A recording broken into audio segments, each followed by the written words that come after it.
folks are here on time, and if other people will be letting some other folks in, but we don't do a lot of discussion at this beginning part, so that'll be just fine for us. So, welcome. I am Rhonda. It's good to meet you all. I'm Rhonda Henry. I'm one of the therapists here in the Health and Wellness program. I'm joined today by my colleague Kim Relaford. Kim's going to be joining in and kind of presenting the second half of the program today. So you're going to get to hear from both of us in this. And we're just really glad that you guys are here. We did a round of this program a little bit earlier this year. It's kind of our inaugural chance at it. And this is in this round, this is the second of a four-part series. So we've got four parts. Certainly you can just come to one, but if you want to come to future ones, we'll be giving you some heads up about when those dates are as well. So today we are going to be talking about friendship and really digging into just some of the different aspects that we kind of run into sometimes when we're navigating these relationships. So we're going to start, as we do with many of our relationship series programs, talking a little bit about vision and values and how that kind of feeds in and really lays the foundation to our friendships. Then we're going to go into building friendships and how we get more friends in our circle when we're looking to do that. Some of the things that can be challenges that maybe will damage a friendship or cause some bigger issues that we've got to manage. How boundaries play into this. I think boundaries are one of those themes that you will always hear us talking about when it comes to relationships, regardless of what relationships we're referring to. But how do we approach boundaries? How do we actually sort of meaningfully manage those and use those effectively in our friendships? And then some resources for more exploration. So many of the things we touch on, we know that many of these topics we could dig down and do a full hour, on one aspect of this. And so what I would encourage as you're listening to the information for this hour is really notice what resonates with you. There's going to be a lot of points we touch on, and if it's something you think like, oh, that feels like some of my situations, then maybe mark that down. That's something I want to dig into a little bit more, learn a little bit more about. Like so, we've got some resources at the end that will tie back to a lot of the concepts that we're mentioning. But I would really just sort of listen through that lens of noticing what resonates with you and what do you maybe want to explore a little bit more. All right. So I want to start with sort of this framework of the North Star. And again, this is something we use throughout the relationship series. And so when we think of the North Star, anytime we're talking about this as a concept, the idea here being the North Star is what is sort of our guide. It's what keeps us on track. It maybe is what kind of lights the way for us. So in terms of friendship, when it comes to those relationships, how does that North Star play in? Well, that's where we may look at some of these questions for some reflection. And so really giving ourselves some time to think about things like what are some of my values? We're going to talk about how that feeds into this in a little bit. What kind of friend do I want to be? What makes a healthy and satisfying friendship for me? How do I look at this and what's important to me in that? How much space do I want friendship to fill in my life? And as we think about these kind of questions, keep in mind there's not a right or wrong answer. It's really reflecting on how does this stuff set with me and how does it set with me in this chapter of life? Because having some clarity on these issues can really help us when some of the challenges come up. When we're dealing with things like managing conflict or trying to figure out, how to deal with, maybe friendships that have faded away or we're in these different life chapters. We don't have enough time for each other. I think being able to navigate that becomes a little bit easier when we've got that sense of, again, where does friendship fit in my life? Who do I want to be? Who do I want to make time and space for? I think this really helps us sort of stay on track as we're kind of confronted with some of those challenges. So let's start with that idea of values. How do we kind of hone in on what our core values are? I think many of us have done some versions of core values exercises, whether that was in school or maybe as part of professional development, through work. And if you look at, just like those sample core values that are shown here on the screen, this is certainly not an exhaustive list, but just kind of for this conversation, when we look at those, kind of a quick glance at them, those are all good things. There's not a piece in there where it's like, oh, fairness is really horrible. I'm not going to have fairness as a value. Well, no, fairness is a good thing, or honesty is a good thing. Like these are all things we can look at and sort of see the benefit of. But I think when we do some of those core value exercises, that's when we really hone in on like what kind of leads the way. What is part of that North Star vision for myself? What is really important to me? And so we know that when we're coming in, any relationship with any other person, friendship or otherwise, it's normal to have differences. We're going to have some disagreements. We're going to see the world a little bit differently. We know that sometimes some of those persistent conflicts might be rooted in some of those different values.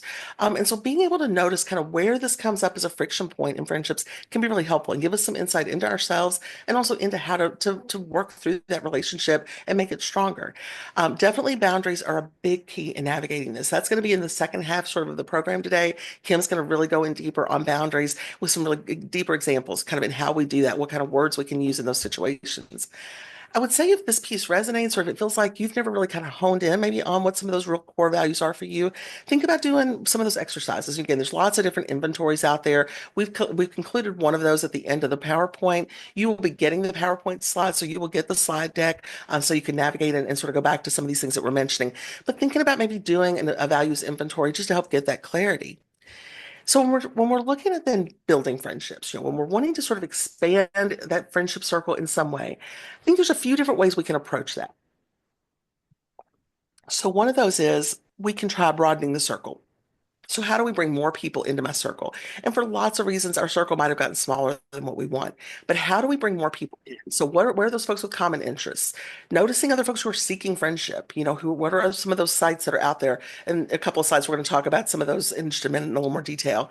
But looking also for people in similar life chapters. If I've got young kids, maybe somebody else with young kids.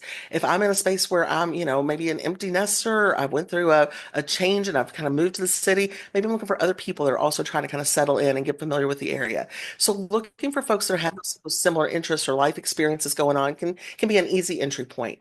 Also looking at ways that we can deepen connection.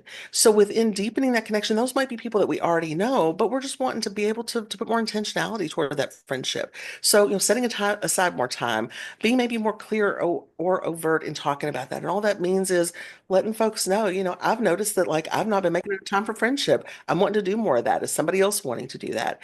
And so that way we're really putting those needs out there, reaching out to folks we maybe lost touch with. And again, I think there's vulnerability, in opening up or letting people know that that's something maybe that we're interested in. And so recognizing that may feel a little uncomfortable or that vulnerability might feel a little bit tender, as we're trying out something new.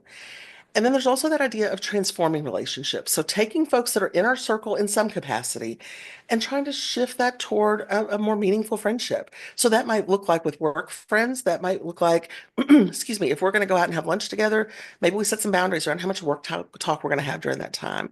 We might have friends of friends, people that are sort of in these outer rings of our circles where there's maybe some common interests, that sort of thing. So looking for opportunities to transform those friendships beyond just that acquaintance level. Okay. And so when we're trying to expand that circle, a few things that we can do that can kind of be useful in this. Um, One is thinking about places to meet people. So some of the things that I've listed in that one block, I'm not going through all of those. All of these things that are listed on the screen have links in the back page, in the resource page as well. So you'll be able to find these if you're wanting to check some of those out in a little more detail. But looking at places where folks are already planning to be social, that there's already an expectation that we're going to be meeting people or we're going to be socializing. So some of those sort of groups that are already set up, whether those are kind of within a, whether they're just out in the community or around a particular interest. Also being able to look at things like our online communities. And so the ones that I've listed here are ones that are specifically around or formed around the idea of friendship. They're to build connection. The one that's a little bit of a tangent there is that Facebook group, that Ladies of Lexington Facebook group. That is not set up specifically only for friendship, but there's a lot of really common requests for friends there. That's a very common posting that you'll see is I've just moved to town or I'm looking to meet some new folks. So the others are all set up around the concept of meeting people. One of the things that I think can help there, we're going to talk in a minute about just some of the barriers that can come up with trying to expand that friendship circle.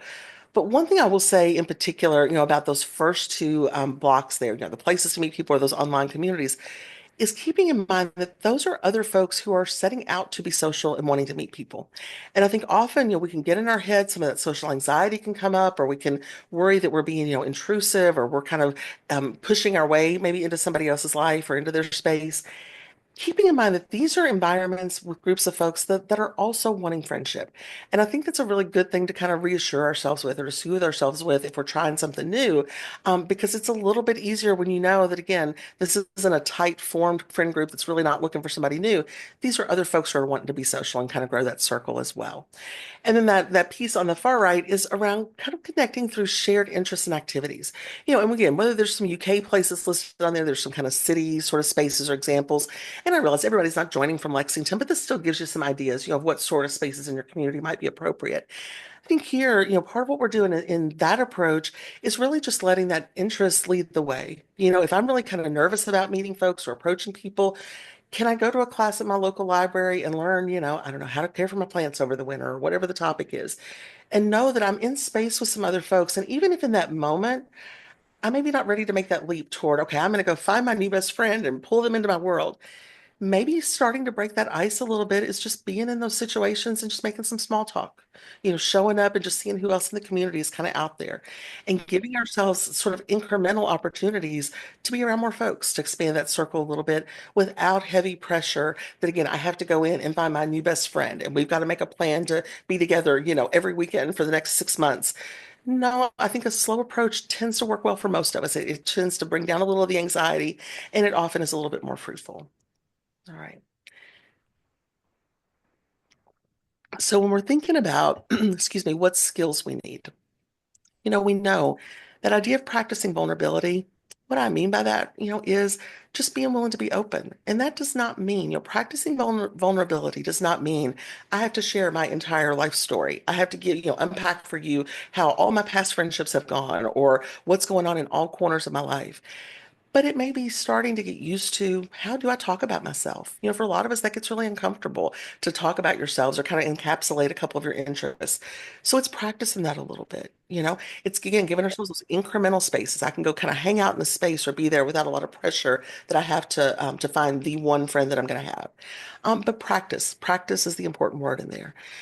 Showing some of those values that are important to us. If kindness is really important to me, making sure I'm demonstrating that, making sure I'm also putting those things out there that are important and those higher values that I have. Sometimes it's us taking the initiative, starting the ball rolling, that sort of thing. And then we talked a little bit about that sort of social anxiety piece and leaving our comfort zone. A little bit more I'd like to say around that. I think for most of us, again, we're going to have some limits where it starts to feel uncomfortable. My limits might feel different than Kim's limits. What feels okay for me or comfortable-ish for me might be different than hers, but we're all going to have places where that's too much, or that starts making me feel too anxious. And so I would really think about, again, where's the comfort zone and where's just a little bit outside of that? What's an incremental piece where I can maybe do a little more? So that might be going with a friend to something. Maybe it's going with an existing friend to something you've not been to before, or getting a little bit of insight. Okay, if I'm going to do, this class at the library, where do I park? And like, how do I get there? And how busy is it usually? Do I take, can I take food with me? So finding out a little bit more information about maybe a situation you're going into can also help bring down some of that social anxiety and noticing, and when we leave that comfort zone, trying to do that in smaller, more kind of incremental, manageable steps so that we don't get so overwhelmed. If we get overwhelmed, what do most of us do? We retreat. We pull back. And so we're not showing up as our best self. So looking for, again, incremental, small change. And again, that may be a space where if that's a real difficult one, if these feel like, yeah, these are big for me and I can't envision how I can get through some of these, that might be a time to come and talk to somebody like me or Kim, or, talk with another friend or another supporter in your life, just to process this a little bit or get a little bit of help and direction. So what about when we have some challenges come up, y'all? Because we're going to have them. I mean, any two folks, no matter what our relationship, how new or old it is, we're going to sometimes have some points of friction. Like it is normal to have this. And so let's think a little bit about kind of when these come up, and what we want to do when we're confronted with this. So let's start with this idea of, sorry, of red flags and green flags. So with the red flags and green flags, excuse me, I think that a lot of times we talk about this or we think about this in terms of um, romantic relationships. I think often we're thinking about, within our romantic relationships, I think we hear this language commonly, is this a green flag behavior or often red flag behavior is the one that I hear more frequently. But I think that same kind of framework and structure fits with us when it comes to any of our relationships, including our friendships. So let's talk through a few aspects of this because I think I'm not going to go through it point by point, but I think there's some aspects and sort of areas in here that are important. So within that green flag side, a big one for me, and the reason it's at the top of the list is that reciprocity piece. Having some back and forth flow where we are able to notice that we are both getting support and giving support to each other. We're both showing investment back and forth. And that reciprocity does not have to be a one for one exchange. It's not I did a favor for you, now you owe me a favor in return for that. I came to your house last time, now you owe it to me to come to my house last time. But I think that broader sense that we're both invested, we're both making space for each other, we're both willing to go out of our way, to some degree to sort of be there for the other person. But wanting that mutual support in both ways, I think is really important. I think that, trusting also that feeling, just our gut feeling. Can I be myself with this person? Do I feel calm when I'm with them? I think that gut feeling is a really big one. And I think a lot of times we sort of I think of a good example here. I think sometimes we will push down that gut feeling in response to other thoughts we have about how we feel like we should be in the relationship. Okay, so let me give an example there. Going back to that values piece, we talked about values. Say that loyalty is one of those really big values for you. You do a values exercise and you recognize loyalty is huge, all aspects of my life. So when loyalty's coming in within friendship, it might mean, yeah, it's really motivating me to show up for my friend. It's really motivating me to be there for them in a lot of ways. But it might also cause me to overlook some of these red flags. If we shift over to the red flag side, you see things, especially, sort of around respecting boundaries, sort of insulting or belittling behavior, especially further down, that idea of like feeling drained after spending time together. The friendship feels one-sided. Again, you may not have sort of facts and figures there. It may be some of that just gut reaction to what's going on. And so being able to sort of get in touch with where am I feeling some of that conflict? Where am I feeling some of that friction? Am I letting things like that deep commitment to loyalty that I have me sort of overlook some of the problems that are there, some of the things that might need to have a conversation or might need a boundary in place?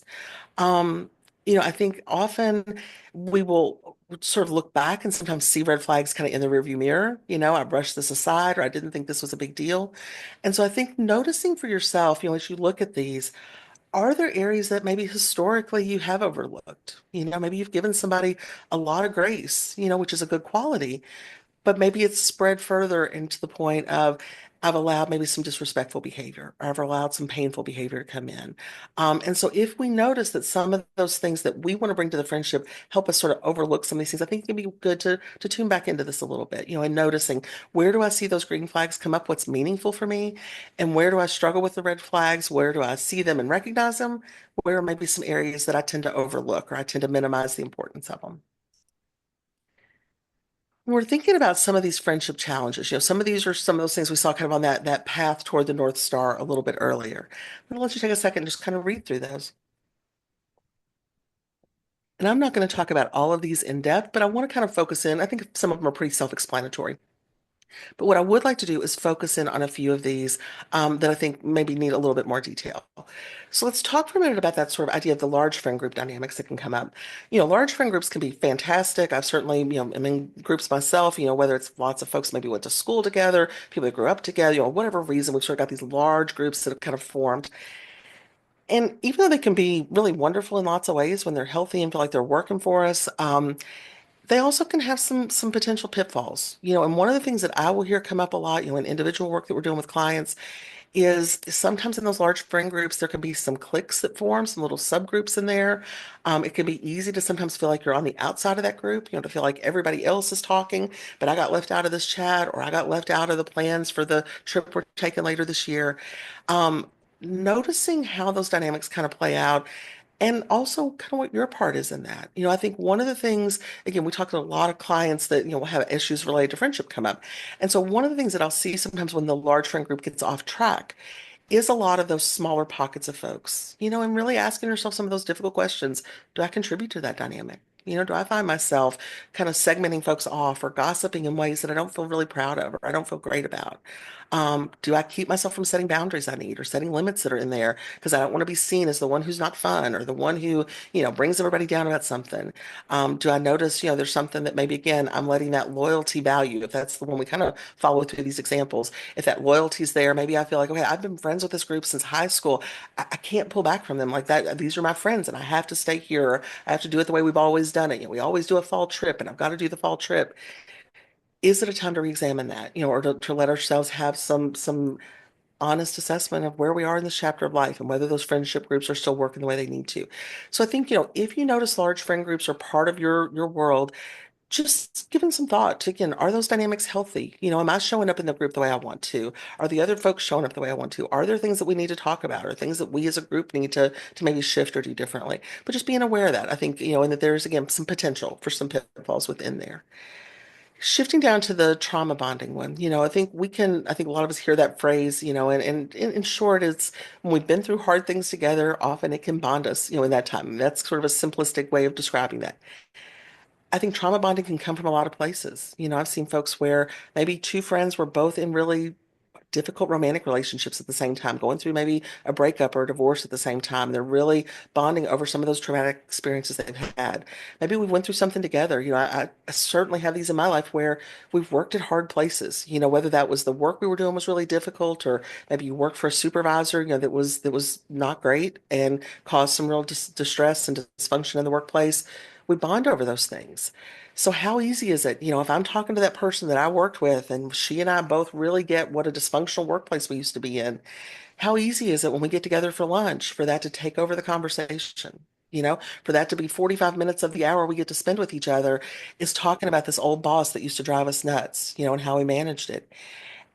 I think being able to recognize that there's a lot of comfort that can come in that. We can feel really supported. We can feel really understood. I don't have to break down this difficult period because you were there or you get it or you were beside me in this. And there definitely can be connection and comfort we can get through that. I think we want to be cautious, though, of allowing the entire friendship to feel like it gets too focused on that. And sometimes even just, this is one that works for me, is I don't want to let that old stuff take up space in my current time. If I'm going to meet my friend that I used to work with and we had this really boss that just drove us up a wall, well, I don't want that boss to take up 45 minutes of my lunchtime now. They're in the rearview mirror. Let's move on from that. And so recognizing when that maybe is present within our friendship, again, do we need to talk to each other about it? And we can talk about it in a supportive way. We can acknowledge, okay, let's do a quick work check-in, and then once the food arrives, we're not talking about that anymore.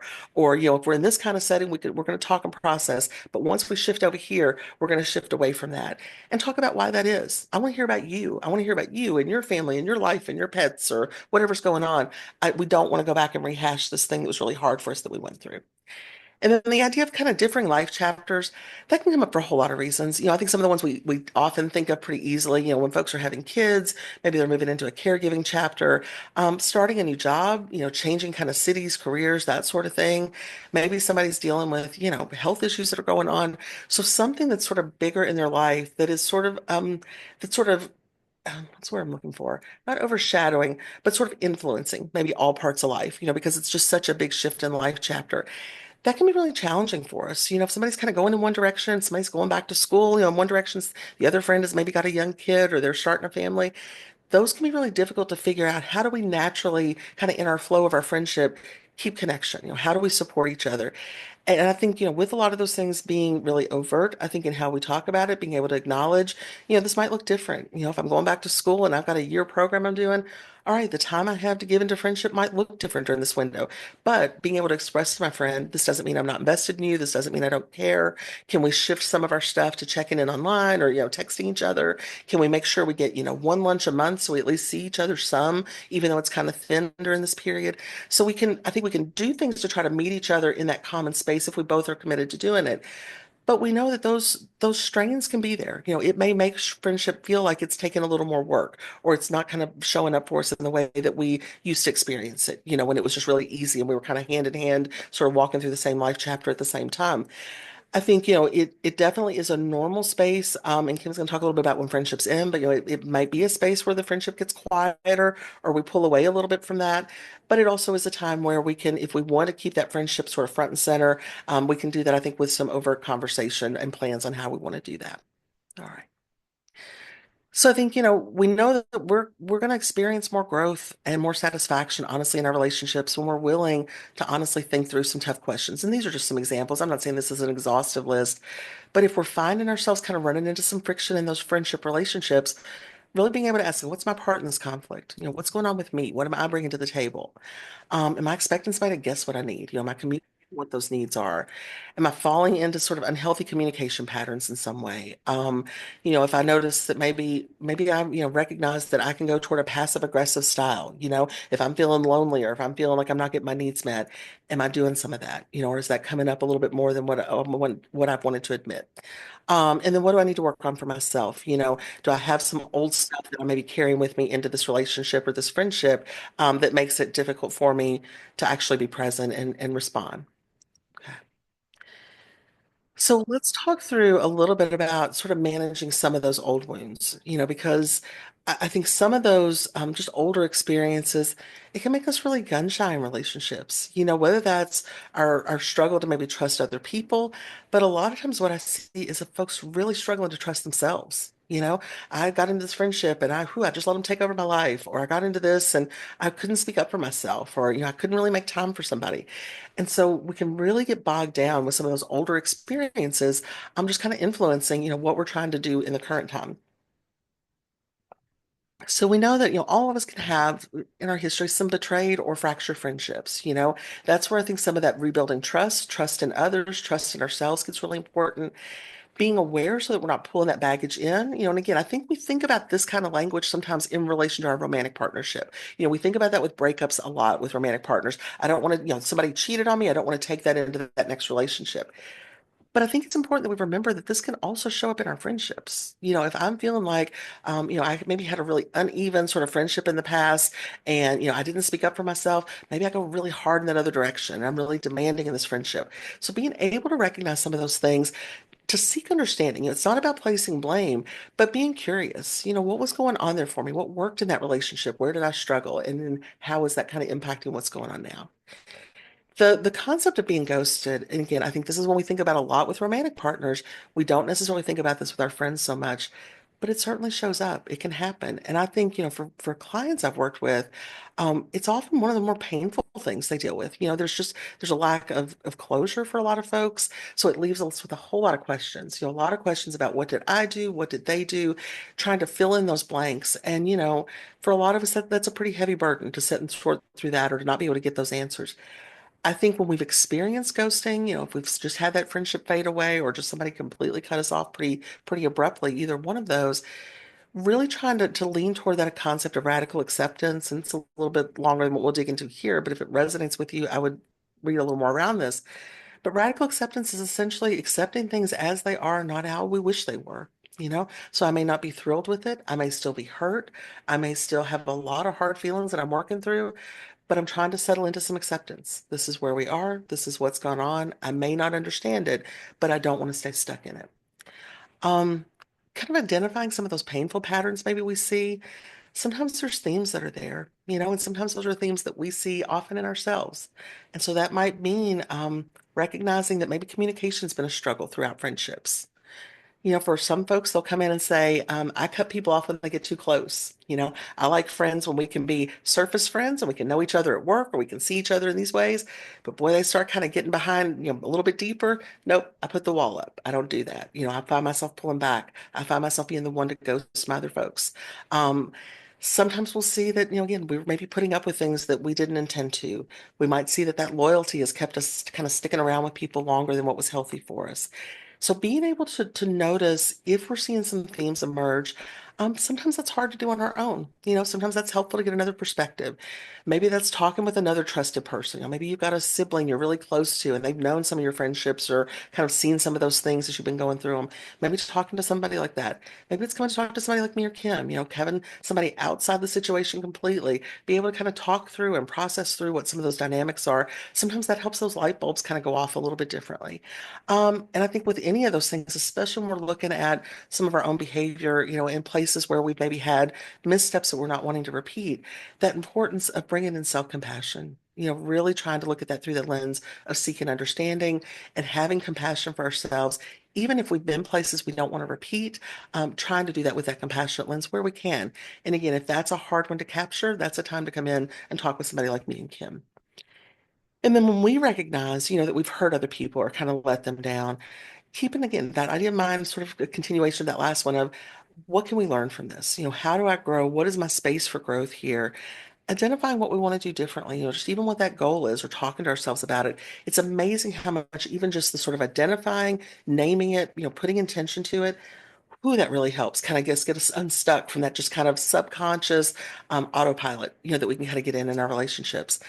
And then examining how some of this stuff does impact or connect to those core values. Again, if I use that loyalty example throughout, where has that served me? Yeah, I really showed up for my friends in this way. I really stood by them. I didn't participate in gossip in the big friend group, but maybe it made me put up with behaviors I wish that I hadn't, or it kept me from having boundary conversations that needed to be had. So looking at where those connections to those core values are and how that has either again sort of supported that or maybe caused additional pressure or pain around that. All right. And on that note, I'm going to turn it over to Kim for the next half. Thanks, Rhonda. So, we're going to go into communication tools now because communication is part of any relationship and it's the healthiest part or the unhealthiest part, depending on how you actually use some of these tools. But throughout the series, we've been focusing on these different communication tools. And in the last one, we talked about practice the pause and ask guest culture. And so, those are going to be, and so for those of you who aren't with us for the last presentation, we did record that, and so you can go back and hear more about those tools. So today, though, I want to spend some time talking about active and reflective listening. Okay, next slide, Rhonda. All right. So let's start with why is active and reflective listening important. So one of the things that when you think about listening as a skill, it is actually a practice of listening, because we can say that we're listening, but we might be distracted by our phone, or we might be trying to do three things at once. But when we're actually practicing listening, we're tuning in to that person that we're with. So it helps us to understand that other point of view. It helps calm emotional distress because, quite honestly, when we feel heard, our emotional distress comes down. It helps develop positive relationships, particularly when meeting new people. It helps to build that engagement very quickly and allows you to focus on that emotional support instead of offering opinions and solutions. So, what does this actually look like? Well, first of all, active listening can be both verbal and nonverbal. And before I actually talk about these skills, I want to say something. You cannot pretend to listen. So some of these skills might make you think if I'm going uh-huh or I see or oh, and we're doing these like verbal types of active listening skills, but it really just actually listening will help you to use these skills because you will be doing them if you're actually engaged in listening to the other person. So, these are great tools and they help us to like practice as practices, but the important part is to actually listen to begin with. So, verbal encouragers are things like I see or oh, and they may also be focused, like they might be keywords. Like a keyword encourager is the repetition of a keyword. So, if it might be the direction of the or the focus of the conversation. For example, repeat something. Like if my friend was saying, I keep saying, that's so ridiculous. I can't believe how ridiculous that was. And I might say, that does sound ridiculous, or wow, how ridiculous that must have felt. Because what I'm doing is I'm repeating that word back because that's the word that's important to them because they keep repeating it. A restatement is a longer verbal encouragement, and that uses the same exact wording as the person. So I might say the clerk at the store wasn't getting it, and you thought you would lose it. So I might actually say that thing back to them. So the clerk wasn't getting it. I can't believe they didn't understand, and I was just about to lose it. Yeah, it sounds like the clerk wasn't getting it, and you thought you would lose it. So that's an actual like restatement of a longer verbal encourager. Nonverbal encourages include head nods, positive attending behaviors such as appropriate facial expressions, open body language or gestures, leaning in, making eye contact, nodding your head. And we want to pepper both those verbal and those nonverbal encouragers into our conversation. But as you practice it, it does become more natural. So don't overdo it. You want to signal you're listening, but might not make it so exaggerated that it feels insincere or like you're, again, on autopilot. Like you're using the skill, but you're not actually listening. So let's talk a little bit more about this idea of reflective listening. So reflective listening is paraphrasing and summarizing in general. So in paraphrasing, you might start your response with words like, so you feel, it sounds like, you're wondering if, for you, it's like, so you're actually you're paraphrasing or summarizing back what they said to you. So paraphrasing is actually saying it back in maybe different words and making sure that you understand the context. It's really important to check to make sure you understood. So it sounds like you really had a hard time with that assignment. Is that what I'm hearing? You want to make sure that you're understanding what they're trying to get across to you. You're wondering if I'm angry at you because I haven't responded to your last few texts. Did I hear that right? In summarizing, you're reviewing all parts of the conversation. It encompasses clearly indicating you understood the content of the conversation. You acknowledge feelings, and it concludes with how you might avoid any further misunderstanding. I heard you when you said not responding to your text felt like I was pulling away or ignoring you.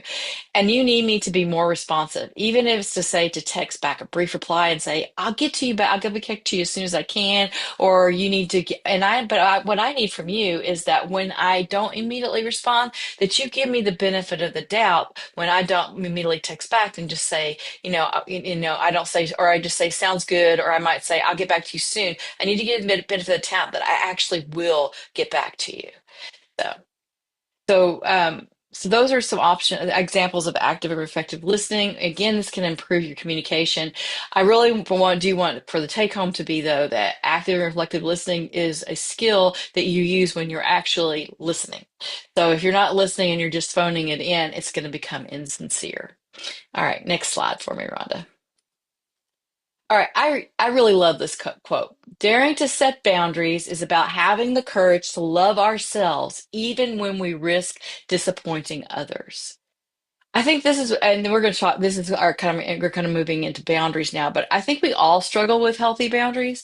I find I need to get set a boundary when someone's words or actions cause me pain or anger or sadness. Like I actually know when a boundary is necessary because it's the response I get because, oh, that did not feel good. This is something I need to set a boundary with. So I ask myself why I'm struggling with that and what boundary do I feel was violated or do I need to put them in place? Okay, next slide. All right, so let's review what boundaries are. They are guidelines and acceptable behaviors of expectations and personal limits. And there can be several different kinds. And we're going to talk a little bit more with some examples of these in a minute. But types include time, your time, their time, material, actual what you share, purchases you make, things that you provide, physical, emotional, intellectual, or even sexual boundaries. They create trust and safety. It's so important for us in order to feel vulnerable and feel connected to others to have that sense of safety. And that ability to feel trust and safe actually brings us closer together. It also helps us to avoid resentment and distress. If I'm not I'm responsible for setting my own boundaries. And when I don't do that and I start feeling resentful or I get angry every time I see somebody, that's on me. It promotes self-care and it increases confidence and it allows us to be ourselves and maintain personal integrity. Um, and we can set those we can set boundaries in several different ways. Sometimes it doesn't actually require you to express them. There are unspoken boundaries. It's like next time I go, it's a boundary you set with yourself. Next time I go in, I'm not going to make that same mistake. I'm going to immediately say, okay, this isn't going to work for me. Or I might just stop, I might say, okay, from now on, I know that I have about 20 minutes of interaction with this family member that I love, but I know after that it starts getting diminishing returns. So I know that I'm going to go in here, I'm going to enjoy that first 20 minutes. When those conversations come up that I know that we can't be civil or we can't have well together, then I know that's when I'm going to exit stage right. I might say, oh, I'm going to say I have to leave, I have an errand to run. I'm going to have some reason and some way for me to extricate myself from that. That's a boundary I might set for us. Boundaries are also very fluid and they don't have to be rigid and one dimensional or even universal. We don't have to have the same boundaries with everyone we know, right? Because for some people, I might feel safe and secure enough to feel like it's okay if like, I'm not a hugger. And if anybody of you all know Ann Bissoni, she is a huge hugger and she will make me hug other people if I let her, right? So like she goes into a room and if I follow behind her and she's hugging people, what am I supposed to do? Just stand there and go like, sorry, I know Ann's a hugger, but I'm not, right? So I actually told Ann, I'm no longer going to follow you into rooms. Because it makes me, and I'm being facetious about this, but it's a boundary that I had to set with her because she'll just be like, aren't you going to hug them too? And I'm like, no, not a hugger, Ann. But I did tell her, because I don't have the same boundaries with everybody recently, that she is in my circle of trust. So it's okay for her to hug me. right? Because she has earned that trust. I feel safe with her. That makes that I'm okay with that. So they can be fluid and they don't have to be one dimensional. They don't have to be universal. We can have different boundaries with different people. And it doesn't have to be punitive some other things to keep in mind is that when you're setting these boundaries, you need to get internal clarity on what you need. So if you're not sure on what you need, you just know if it doesn't feel right, spend some time really thinking about what is it I do need in this situation. And then set the boundary. Just be straightforward. Don't apologize or justify. Try to stay calm, keep your emotions in check, and don't make it personal or punitive. Use a support system if you need to help you set that boundary or to help reinforce it. And I do think that, like, when we just say, this is what I need, this is the expectation I have, it's not about what they do wrong, it's just about what I need. So, okay, next slide. So here are some scenarios that may need a boundary conversation. This first one about a weekend getaway. A good friend insists that you reserve a weekend getaway for both of you, although you're too busy to travel. Sometimes a boundary can accompany an alternative suggestion, like, I really want to spend time with you too, but I simply don't have time for a weekend getaway. Could we plan some time together without traveling? I would love that. Maybe a friend is being rude to you and you don't want to make a fuss, but it's really bothering you. The discomfort of not saying anything probably outweighs the need you have to say something. So you can choose, another thing Brene Brown likes to say is you can choose comfort or you can choose courage, but you can't choose both. So you can be courageous and say, I don't like it when you talk to me that way, or you can choose the comfort of the discomfort of not having to say that. So, one way to start the conversation may be to acknowledge how difficult or uncomfortable this makes you feel. Consider what your friend's intentions are because, it's intention over impact. A lot of times, our friends say things that may not be the kindest way to say it, or they might hit us wrong. But is that really their intention to be hurtful, or is that the way it actually impacted me? So, I'm going to give my friends that benefit of the doubt, but I'm also going to make sure that I, kind of say, I didn't hit well with me. But if you feel it's being blatantly disrespectful, or they are thinking it's funny or not paying attention to how their words impact you, that might be a time to start with the benefit of the doubt and say, I'm not sure if know, but that really hurts me when you say that. But it's really important to be very clear about the fact that this is not okay. This next scenario is about feeling guilty. Work friends vent obsessively, and if a work friend is venting obsessively and needs emotional support day and night after their recent romantic breakup, you feel guilty if you don't make yourself available to them.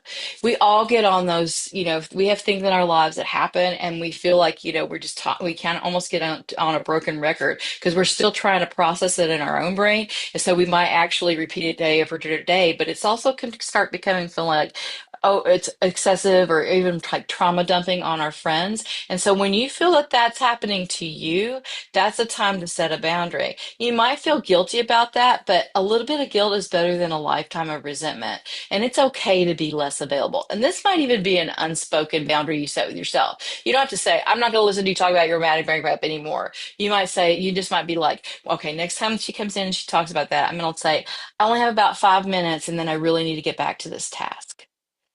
Another area where a scenario that might need a boundary conversation is around when your friend disrespects your values or beliefs. And maybe you've never even spoken up about this before, so they don't even know that it's a problem for you. So, going back to that idea of core values, they help us know what's important to us. And so sometimes I might need to say, I don't completely agree with you on this issue, but I do respect your values and beliefs, but I also need you to respect mine. Okay, next slide. Remember when I said we would come back to these types of boundaries? Here are some of the examples of boundaries by the type of boundary. And you notice that these use I statements. You want to be as specific as possible. If you don't clearly state a boundary, it will be hard for your friend to honor it. So here's some time I statements. I will need to leave in 2 hours, or I don't have that time that day. Do you happen to be free on Wednesday or Friday instead? Um, this time boundary, I mean, it happens in all sorts of relationships. Maybe, like I personally work remote a couple days a week with my husband, and he wants to come in and check in sometimes. And I have to say, I kind of gave you about 5 minutes, but I really need to go back to this. Or when the doors close, maybe, knock and I may or may not be available to you. Because sometimes we have to set those with our work friends as well, right? So it may be that I don't have time right now, but maybe I can tell them when I will have time for them. Material. Somebody might want to borrow your car. I'm not able to let people borrow my car right now. You don't have to explain that your insurance doesn't cover them. You don't have to talk about why you feel uncomfortable with other people driving your car. You just say, I'm not able to right now. A physical boundary might be something like, I have a peanut allergy, so please do not bring food with peanuts to the potluck. Or go back to that ideal of hugging. Can we opt for a handshake instead of a hug? So those are things that we can ask for that are physical boundaries. Emotional boundaries might be things like, movies on this topic are tough for me to watch. Is there anything you've been wanting to see that doesn't have that? So anything else you want to see? Like I personally, I don't like to watch movies where animals are harmed.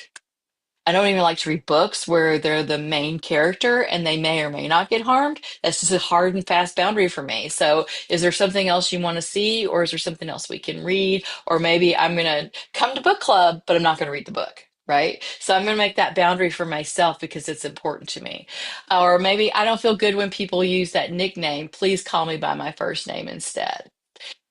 Intellectual boundaries might be things like, I respect that we have different thoughts on this, but I know that this is the right choice for me.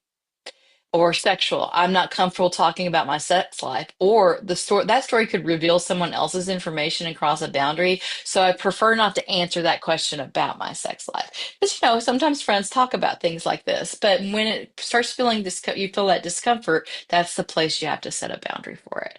Okay, Rhonda, next slide. Okay, here are some examples of very specific direct boundaries. You are my best friend, but I have to say no. So the idea behind this one is that this is not about explaining why or justifying or coming up with the perfect excuse why. You just say no. You're my best friend, but I have to say no. This feels wrong to me, and I need you to respect that. Again, this is not explaining. This is setting a boundary. This is not the time when we have a long philosophical conversation about why this feels wrong to me and it's okay for you to do it. You're not saying don't do this with other people. You're saying this feels wrong for me. I need you to respect me and that in my situation. I disagree, but I still care about you. I need to talk about this tomorrow. That's a time boundary. Thank you for telling me that. I need some time to think about it. This is a really good communication tool, period, but particularly with setting boundaries, is sometimes we need the pause. We need to say, you know what, I really need some time to think about that. Thank you for letting me know that you're feeling that way or that this is important to you. But can I just kind of have a few minutes or even a few days to think about that? But I will definitely come back and we'll continue this conversation. I thought a lot about this, and I don't think I can keep this secret for you anymore. It's not right for either of us. This is particularly when you're being asked to keep a secret that is, either hurtful to another friend.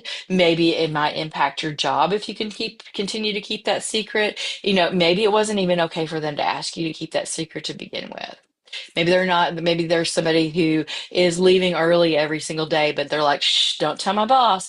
That's not okay, right? They're making you culpable. So that might be a place where it's not right for either of us to do this. I can't keep that secret for you. I need to tell you that I can't talk about our other friend anymore. I feel guilty. And we all fall into this a little bit, but when that's one of those places where we can even set a boundary with our own self and our own values.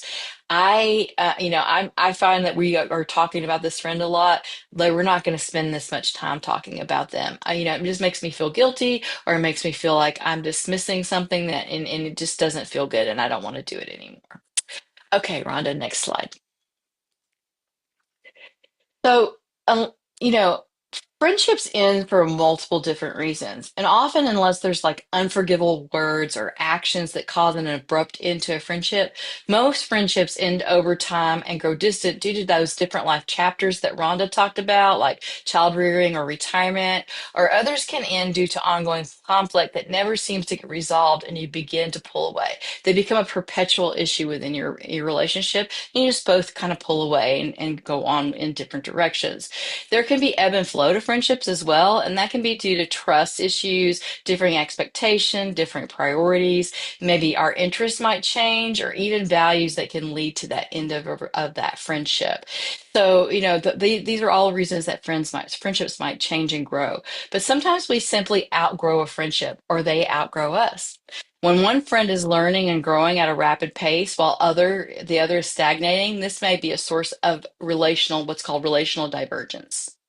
It doesn't mean that they're stunted in their growth. Just means that they are different. They're at a different stage in their life, or different expectations for their life, and so maybe we're learning or growing, or they're more or while the other is stagnating.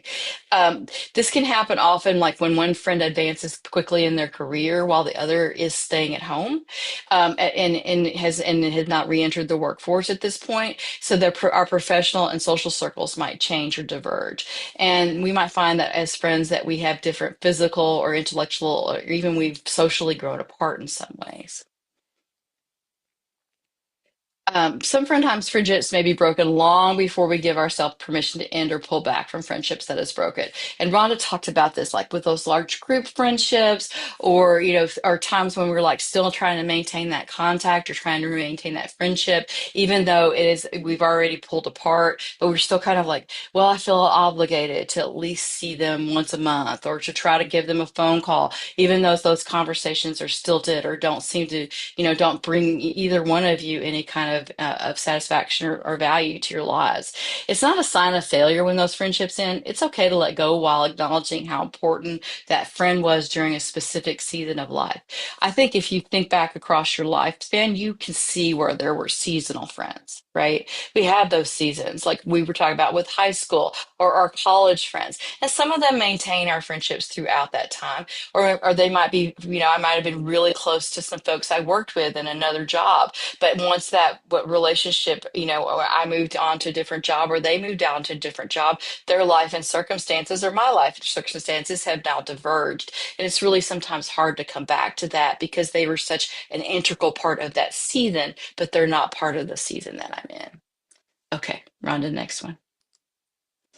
Um, Sometimes friendships may be broken again long before we give ourselves permission to pull back. It's not a sign of failure when friendships end.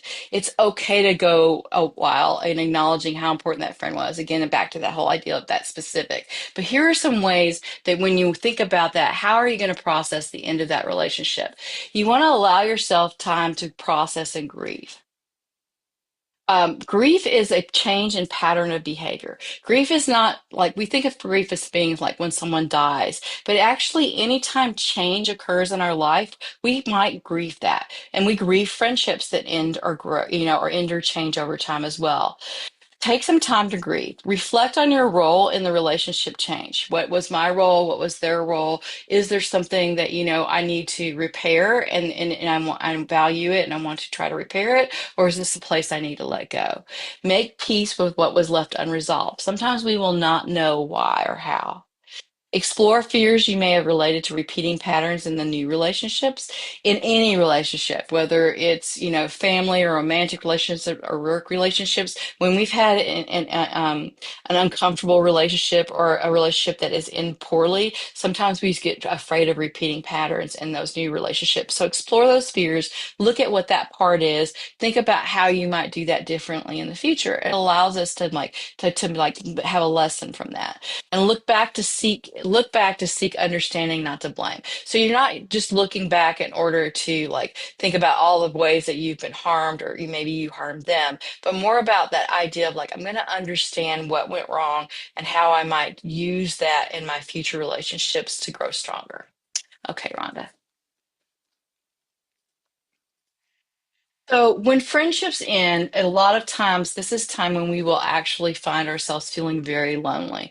And I talk a lot with clients about the difference between being alone and being lonely, right? So we can be alone and feel completely fulfilled in our task or the thing that we're doing or spending our time by ourselves. But when we are missing other people in our lives or missing a certain, or, missing that connection, that's when we might find ourselves feeling actually lonely, and particularly when those phases of life and those relationships end. So here's some things that you might consider for managing loneliness.